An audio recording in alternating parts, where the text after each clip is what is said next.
نمازوں کو ضائع کرنے والے، خواہشات کی پیروی کرنے والے آخرت میں خسارے اور شر کا سامنا کریں گے، کیونکہ دنیا میں یہ گمراہ ہو گئے اور صراط مستقیم سے بھٹک گئے۔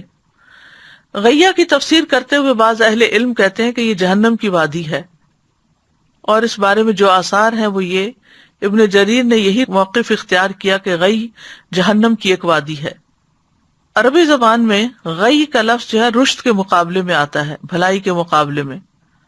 لا اکراہ فی الدین قد تبین الرشد من الغی، دین میں کوئی زبردستی نہیں، بلا شبہ ہدایت گمراہی سے صاف واضح ہو چکی ہے۔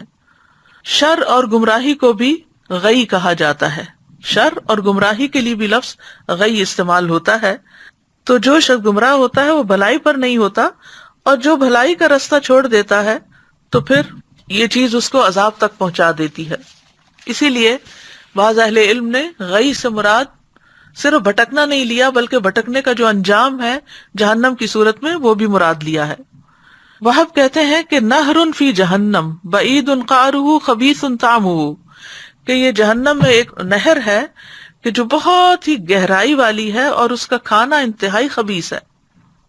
ابن عباس کہتے ہیں الغی واد فی جہنم، کہ غی جہنم کی وادیاں ہیں۔ ابن عباس کا قول ہے یہ کہ ان کی گرمی سے پناہ مانگنی چاہیے، جو کہ زنا پہ اصرار کرنے والے، عادی شراب پینے والے، سود کھانے والے اور اس سے باز نہ آنے والے، اور والدین کی نافرمانی کرنے والے اور جھوٹی گواہی دینے والوں کے لیے ہیں۔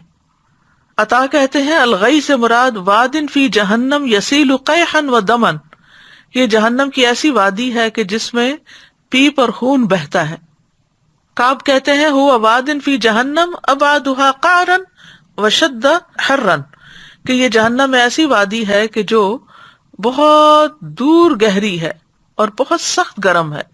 ابن مسعود کہتے ہیں کہ جہنم کی ایک وادی ہے جس کی گہرائی بہت لمبی ہے اور اس کی خوراک بہت بری ہے۔ تو اس آیت سے ہمیں خاص طور پر نماز کی اہمیت کا پتہ چلتا ہے، کیونکہ انسان اللہ کی عبادت کے لیے پیدا کیا گیا، اس مقصد کے لیے پیدا کیا گیا، لہذا جب تک یہ مقصد پورا نہیں کرتا اس کا چھٹکارا نہیں ہو سکتا۔